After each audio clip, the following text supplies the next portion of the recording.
dive. Today we're looking into the lives of O.J. Simpson and Nicole Brown Simpson. Yeah, they're intertwined lives, really. And of course, the tragedy and the whole search for justice afterwards. Exactly. We've got a nonfiction book summary, some detailed chapter excerpts too. The idea is to unpack it all, go beyond the headlines. Right, try to understand the people, the society, everything involved. So it kicks off with this idea of a star-crossed romance.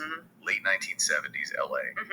You've got OJ the Juice, massive celebrity status. Huge. And Nicole described as just, incredibly striking. They meet at a party in Beverly Hills. Set by friends, wasn't it? Yeah, sounds like it. And it just took off. Like whirlwind is the word used. Dinners, getaways, lots of gifts. Classic Hollywood glamour almost. But that fame thing, it hit pretty fast, didn't it? Oh, yeah. The public eye, the paparazzi constantly there. That puts serious pressure on any relationship, let alone a new one. Especially for Nicole, right? Going from, a private person to suddenly being O.J. Simpson's girlfriend, that's a huge leap. Massive.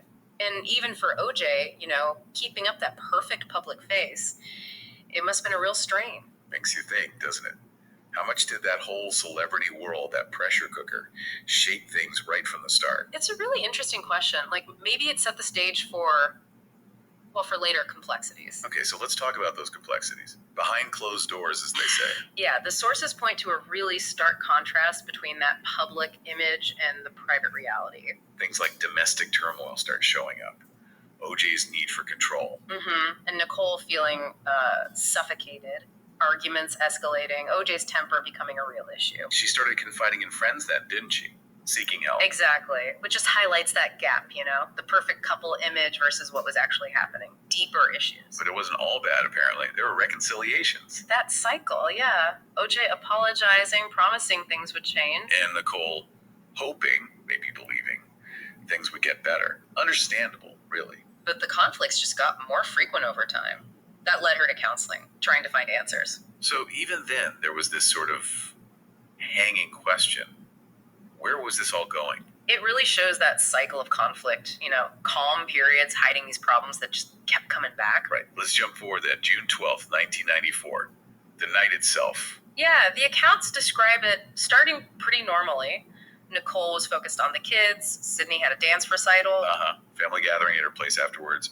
OJ still seemed, preoccupied with his public image, according to the sources. Just a seemingly regular evening, and then just shattered. The discovery.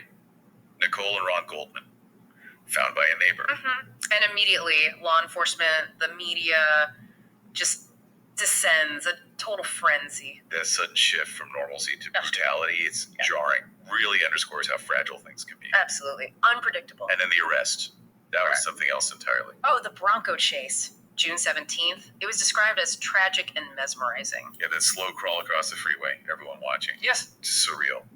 Ending up back at the Rockingham estate, OJ's arrest. It was like a public spectacle. And then boom, the Dream Team defense lawyers assembled. Right.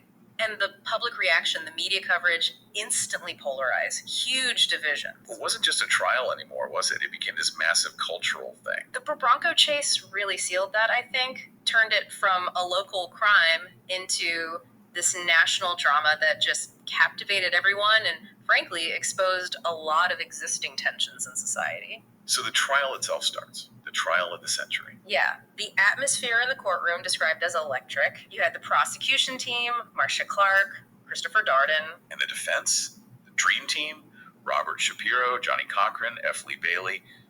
Big names. Huge. And even the early stuff, the pre-trial motions, the legal arguments back and forth, got intense media coverage. And selecting the jury, the voir dire process, that alone showed how deep the societal tensions ran, trying to find impartial people. It's amazing how the legal process itself became such a focus. Every move, every argument was picked apart in public. Okay, so wrapping this part up, thinking about everything, from that initial, star-crossed meeting, through all the complexities, the fame, the hidden struggles, to the tragedy, and that unbelievable trial. It's a lot. It really is. So here's something for you, the listener, to think about. When you consider this whole tangled story, what single factor, if you had to pick one, do you think was most significant in leading to the final outcome? And could anything have been done differently at any point to change that tragic path? Something to mull over. Thanks for joining us on this deep dive. Welcome. Today we're doing a deep dive into